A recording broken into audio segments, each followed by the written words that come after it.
Killer leaves only a single shoe behind. If you've been listening to my stories for a while, you know that some of the most chilling tales aren't about ghosts or monsters hiding in the shadows. No, they're about real people, ordinary folks going about their day, who cross paths with something truly dark and twisted. And today's story is one of those. It's strange, it's dark, and it's mysterious.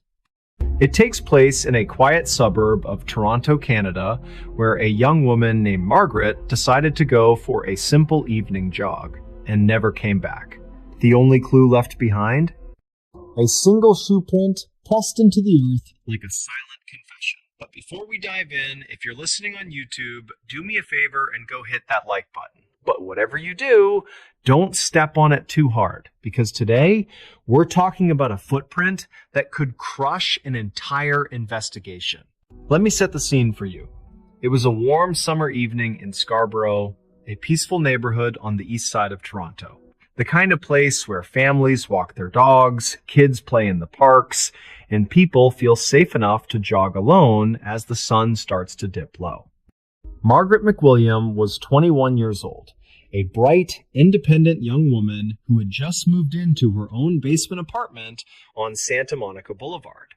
She worked a steady job at a local office, nothing glamorous, but it paid the bills and gave her the freedom she craved. Margaret was athletic, always keeping fit, and her routine was like clockwork.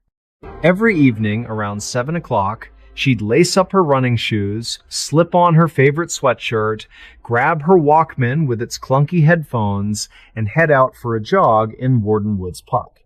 Warden Woods wasn't some remote wilderness. It was a familiar spot, right near the Warden subway station, with winding paths lined by tall maple trees and thick underbrush. During the day, it buzzed with hikers and cyclists, but as dusk fell, it grew quieter, more isolated. The air would carry the faint scent of pine and damp earth, and the fading light would cast long shadows across the trails. On this particular evening, the sky was painted in soft oranges and purples, with a gentle breeze rustling the leaves overhead. Margaret stepped out of her apartment door at exactly 7 p.m., her ponytail bouncing as she stretched on the sidewalk. She waved to her neighbor, an older man named Mr. Thompson, who was watering his garden. "Evening, Margaret," he called out.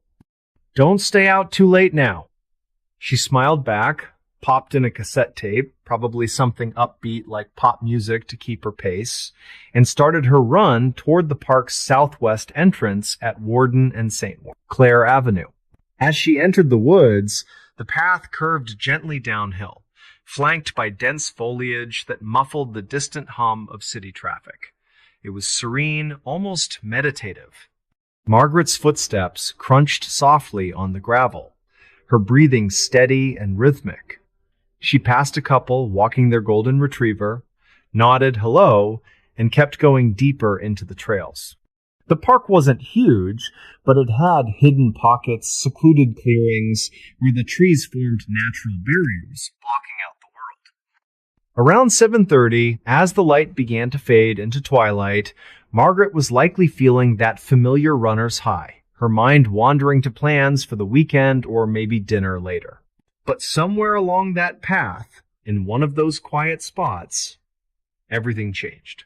We don't know exactly how it happened, but picture this. The attacker was waiting, perhaps hidden behind a cluster of bushes, his heart pounding with anticipation. He wasn't someone Margaret knew. This wasn't personal, at least not in the way you'd think. It was a crime of opportunity, the kind that strikes like lightning in the wrong place at the wrong time. As she jogged by, he lunged out, grabbing her from behind. Margaret fought back hard. She was strong, athletic, not one to go down easily. There was a struggle, branches snapping, leaves scattering, as he dragged her off the main trail into a more hidden area, about 50 feet away. The ground there was uneven, covered in roots and soft soil, perfect for muffling sounds. He overpowered her, beating her with brutal force, fists landing on her face, her arms raised in defense. She screamed, but the thick woods swallowed the noise. No one nearby heard a thing. Then, in the dimming light, he tore off her clothes, her sweatshirt, her shorts, her shoes, leaving them in a strangely neat pile beside her as if tidying up after himself. He assaulted her, the violation lasting what must have felt like an eternity in that isolated gloom. Finally, he used her own sweatshirt, twisting it around her neck, pulling tight until her struggles stopped. Her body went limp on the forest floor, the Walkman still nearby, its tape whirring uselessly, but he took the headphones, slipping them into his pocket like a twisted souvenir, and as he fled, his foot pressed into the soft earth, leaving a clear imprint, a single shoe print, size 10 or so, with a distinctive tread pattern from what looked like a common sneaker brand. By 8 p.m., the park was growing dark. A witness, a jogger named David, out for his own evening run, spotted a man emerging from the woods near the same entrance Margaret had used.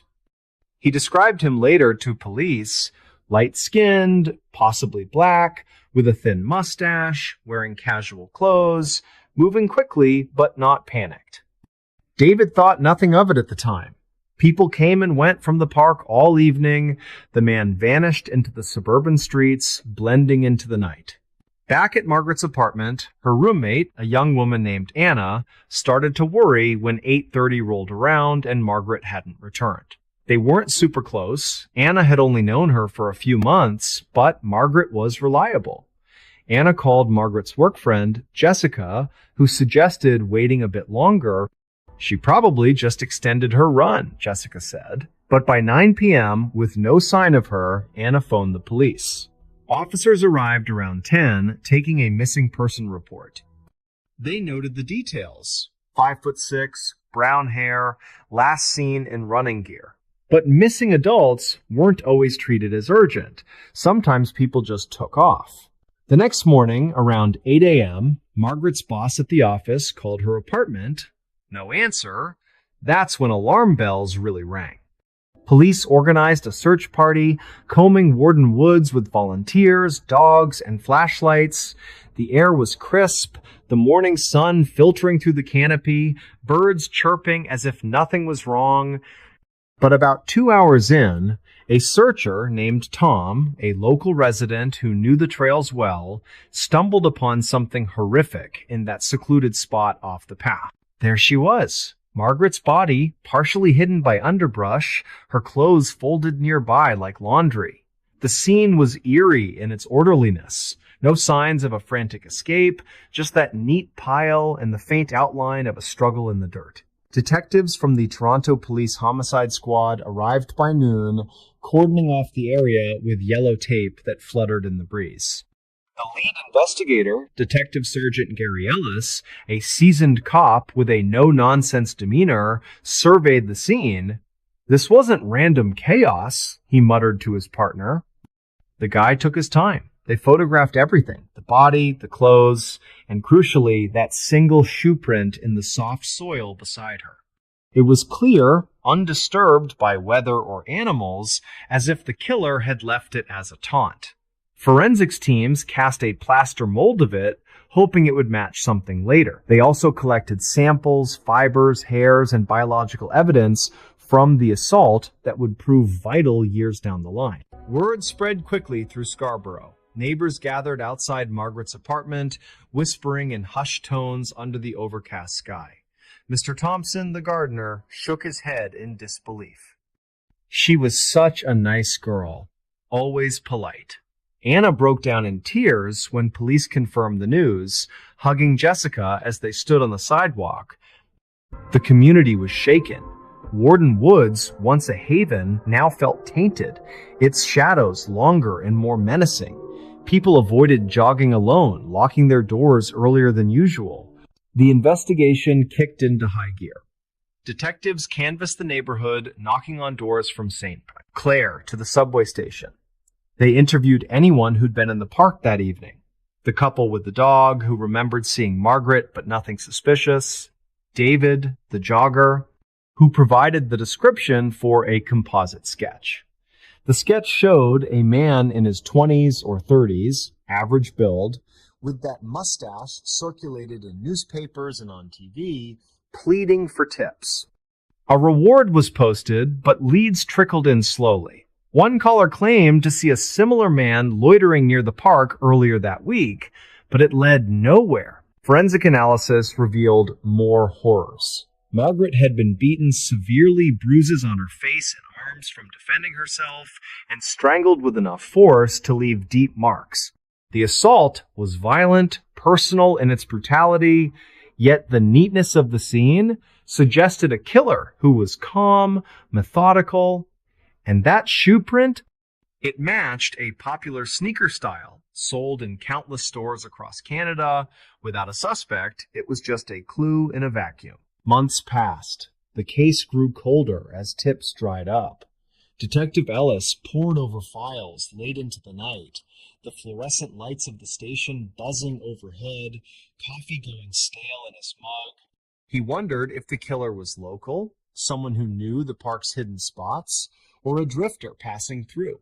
They checked alibis of known offenders in the area, but nothing stuck. The DNA from the scene was profiled strong, male, but databases back then were limited, no matches. Years later, with advances in technology, the case was reopened. A cold case unit, led by experts like Mike Arntfield, re-examined the evidence. They enhanced the DNA profile, uploading it to national databases. Still no hit. But they knew the killer was out there living a normal life, perhaps in Toronto or elsewhere in Canada. Maybe he had a family, a job, never suspecting that one shoe print could unravel everything. To this day, Margaret's murder remains unsolved. Her family, her parents, who lived in a nearby suburb, and her brother, who flew in from out west, still seek closure. They visit the park sometimes, leaving flowers at a small memorial plaque, the wind whispering through the trees like unanswered questions. The community remembers her as a vibrant soul taken too soon, a reminder that evil can lurk in the most ordinary places. And that shoe print, it's the only thing the killer left behind, a single damning mark in the dirt. If you know anything, even a name that rings a bell, contact Toronto Police or Crime Stop, because sometimes the smallest clue can bring down the darkest secrets. If this story got under your skin, make sure to subscribe for more. And remember, next time you're out for a jog, stay aware, because you never know who might be leaving footprints in the shadows. 3 of the most terrifying true stories from Forbidden Forests. Of course, here is the story presented as a straightforward narrative in English. There are places in the world, deep woods and forgotten trails, that have earned a reputation. People call them forbidden, not because of any sign or official decree, but because of the stories that crawl out of them. These stories are whispered in hushed tones around campfires, the kind that make the hair on your arms stand up and cause you to check the locks on your doors at night.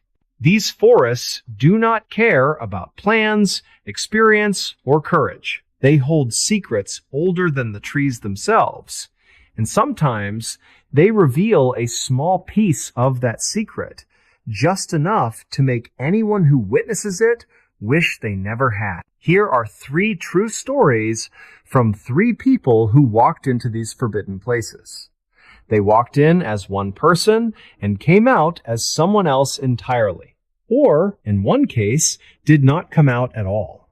The first story begins on a cool autumn afternoon, just as the sun was beginning to filter through the forest canopy. This story begins with a man named Leo, a seasoned hiker who found more peace in the whisper of wind through pine needles than in the noise of any city. For his vacation that fall, he chose a sprawling state forest in Massachusetts, a place with a complicated history known by locals as an area you should not visit after dark. It was part of a larger, infamous triangle of land, notorious for paranormal activity, strange creatures, and unsettling events that defied logical explanation. As a practical man, Leo dismissed these as campfire tales. His goal was solitude and the challenge of the rugged terrain. He packed his gear, told his brother his route, and set off on a Tuesday morning, planning to camp for 2 nights. The first day was idyllic. The air was crisp, filled with the earthy smell of decaying leaves. The forest was a riot of color, with deep reds and brilliant oranges painting the landscape. Leo made good time and set up his small one-man tent in a clearing well before dusk. He cooked his meal over a small camp stove, watched the stars begin to appear in the darkening sky, and felt a profound sense of peace. The woods were silent, save for the chirping of crickets and the occasional hoot of a distant owl. He zipped up his sleeping bag, feeling refreshed and completely alone. That feeling would not last. He was woken up sometime after midnight. It was not a loud noise, but a subtle change in the atmosphere. The crickets had stopped chirping, and the forest had fallen into a deep, unnatural silence. It was the kind of quiet that feels heavy, as if it is pressing in from all sides. Leo lay perfectly still, every sense on high alert. His heart began to beat a little faster. Then he heard it, a single twig snap. It sounded very close. His mind raced through the possibilities. A deer, perhaps, or a raccoon. But the total silence that followed was what truly unnerved him. No animal moves that deliberately without a follow-up sound. There was just that one sharp crack, and then nothing. Leo slowly and quietly reached for the heavy-duty flashlight he kept by his head, his hand shaking slightly. He lay there for what felt like an eternity, listening. Just as he was starting to convince himself he had imagined it, a new sound reached him. It was a low, rhythmic hum. The sound was not mechanical, it was guttural, almost like a chant, but too low and resonant to be human. It seemed to come from all directions at once, vibrating through the ground and up into his sleeping bag. Cold, sharp fear pierced through Leo's calm demeanor. Every instinct in his body was screaming that something was fundamentally wrong. He fought the urge to bolt from his tent, knowing that running blindly in the dark was a death sentence in these woods. He forced himself to take slow, deep breaths, trying to pinpoint the source of the humming, but it was impossible. The sound was everywhere. After several minutes, the humming faded away as mysteriously as it had begun, plunging the forest back into that unnerving, total silence.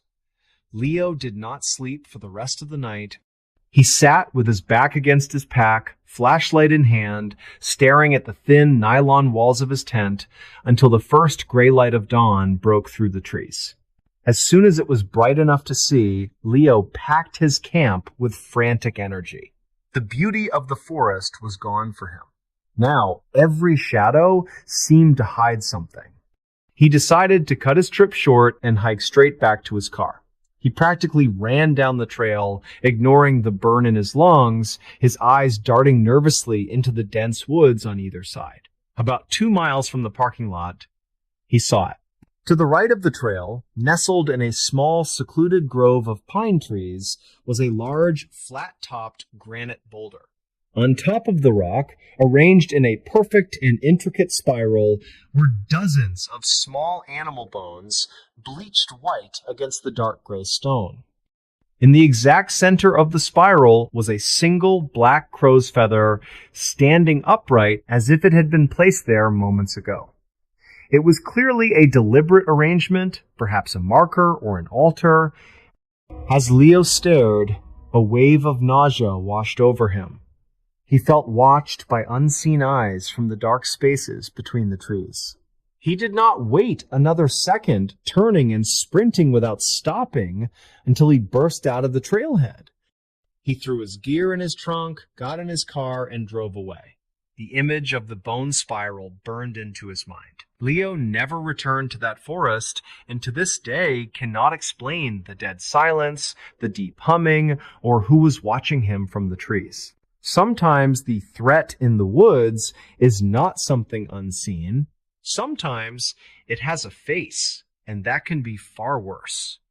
The second story takes us to the sprawling ancient mountains of Appalachia and a young woman named Maya.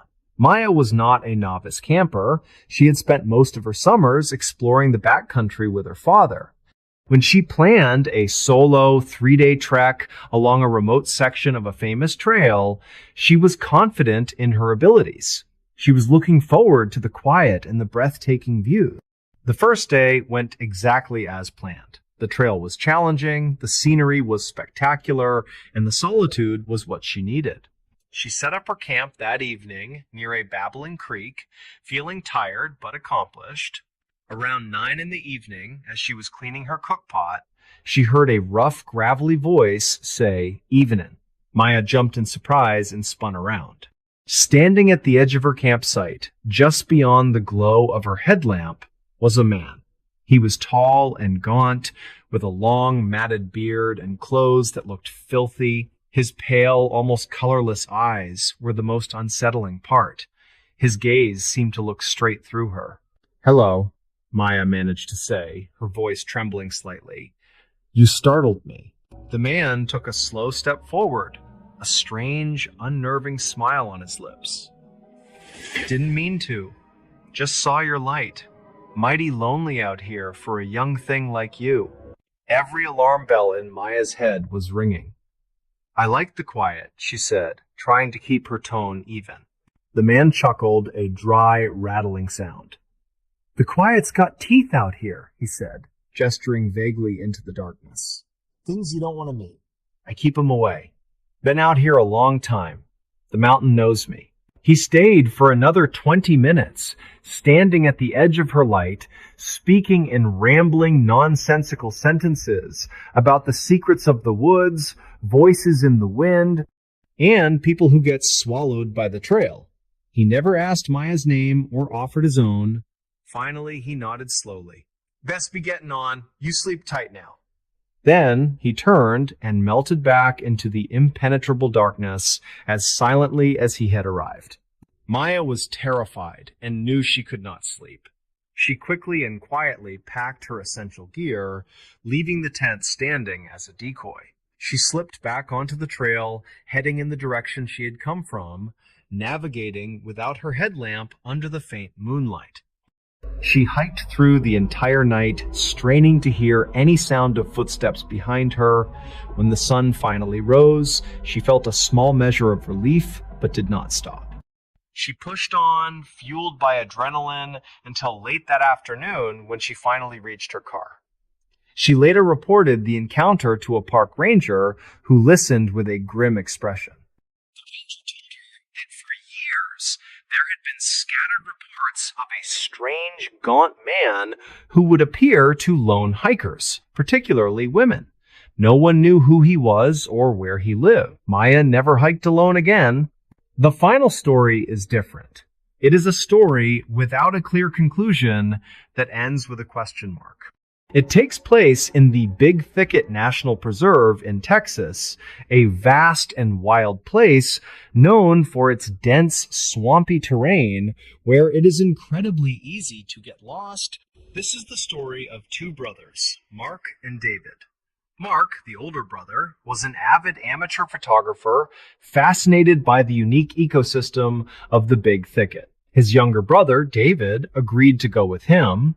They set out on a humid Thursday afternoon, planning to hike a few miles on a well-marked trail, take photos at sunset, and then hike back before it got too dark. Both were experienced outdoorsmen and had all the necessary supplies. Around 6:30 in the evening, as the dusk light bathed the swamp, they found a perfect spot. Mark began setting up his camera while David stood watch. It was then that David noticed something odd. A single point of pale blue-white light hovering silently in the distance deep within the woods. It was too steady to be a flashlight and did not flicker like a fire. "Hey, Mark," David said quietly. "You see that?" Mark looked up and saw it too. As they watched, the light began to move slowly and deliberately, weaving between the thick tree trunks. Then a second light appeared, then a third, until there were half a dozen of these silent, floating lights, all moving in a strange, synchronized pattern. A deep sense of unease settled over them. Mark raised his camera to take a picture, but the moment he focused his lens, All the lights vanished at once. They were just gone. The two brothers stood in stunned silence as the last of the daylight disappeared.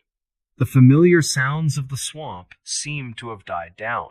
"I don't like this," Mark whispered. "Let's pack it up. We're leaving. Now." They quickly threw their gear into their packs, switched on their flashlights, and turned to head back to the trail. But the trail was not there. It was as if the forest had physically shifted around them, swallowing the path whole. Panic began to set in. David's compass was spinning erratically, useless. Their phones had no signal. They were truly lost. They called out, but only silence answered. According to David's harrowing account, they wandered for hours through the swampy terrain, feeling constantly watched and hearing strange clicking sounds that seemed to follow them. Sometime after what they guessed was midnight, Mark, who was walking a few feet ahead, suddenly stopped. He turned to David, his face pale and his eyes wide with terror. Mark raised a trembling hand and pointed into the darkness, just past David's shoulder. "It's right there," he whispered, his voice choked with fear. "Don't you see it?" David spun around, shining his light into the blackness, but saw nothing but trees and shadows. "See what, Mark? There's nothing there." "The eyes?" Mark stammered, taking a step back. "Oh God, the eyes," he suddenly screamed, a raw, terrified sound that was abruptly cut off.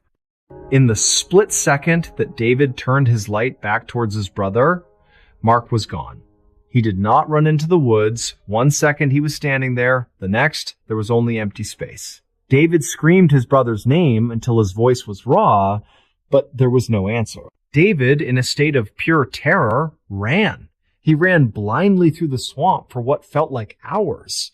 By some miracle, just before dawn, he stumbled out onto a service road where he was found by a park ranger. He was incoherent and suffering from exposure and deep shock. An extensive search was launched for Mark. They found his camera bag, but of Mark himself, they found absolutely nothing. It was as if the forest had simply erased him from existence. Officially, Mark is listed as a missing person. But David knows what he saw. He knows his brother did not just get lost. Something took him. Something with eyes that only Mark could see. The woods are an incredible, beautiful place, but they demand respect. They are one of the last true wildernesses on our planet, places where the veil between our world and something else can feel incredibly thin. The stories you've heard are a stark reminder of that. The next time you decide to go for a walk in the woods, be sure to listen to that little voice in the back of your head. If it tells you to turn back, you should probably do it.